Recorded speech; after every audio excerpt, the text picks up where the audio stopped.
And to refer back to having meals versus having beans and tortillas, those were different perspectives. My mom probably used more money than she should have, and that's why she kept asking for more child support potentially. Whereas my aunt probably used the money that she knew she had in regards to what she could offer.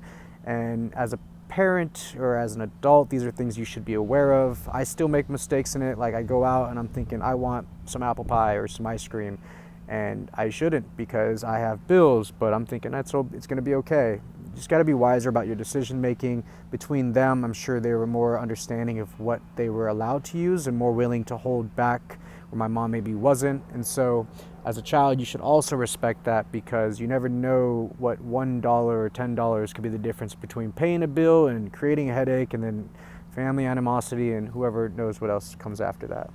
And so to refer back to that home, my father was sleeping on the couch. He had, I think, 2 divorces by then, my mother and then another woman. And I believe that woman wanted a kid potentially, but he already had me and my sister. And so he probably told her something along the lines of, those are your children. And I think that conflict of interest ended up creating that divorce eventually. Maybe he thought, you don't love them like your children then, you can't accept them. And to me, that's sometimes people just trying to throw their will on others. Like, let me throw my belief onto you and you have to accept it, otherwise this isn't going to work out. And maybe on his side that might have not been correct, but at the same time, when you're with someone, you have to respect them. Like, especially when you're married, I think it says in the Bible, or at least in marriage, that your goals have become intertwined by then, because now you are one. Before you're just dating, you have the option to leave.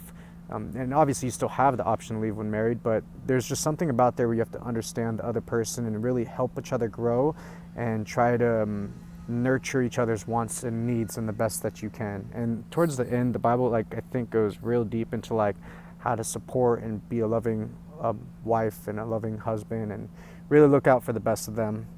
And so I think it was towards the end of sophomore year or beginning of summer or beginning of junior year, so when he met his third wife, who I call my mother now. And there were multiple times that I created friction between the family because of my way of being impulsive and angry. And again, I don't think that was wrong in some things, but I think that it wasn't my place to create animosity in the household, because there were times when they almost probably were going to divorce because of the way that I was adhering to life, or when I was going out a lot and sometimes bringing people back home, and or just drunk friends. There's just a lot of that can be into there, but my dad loves probably being with someone, and I shouldn't have almost broke that.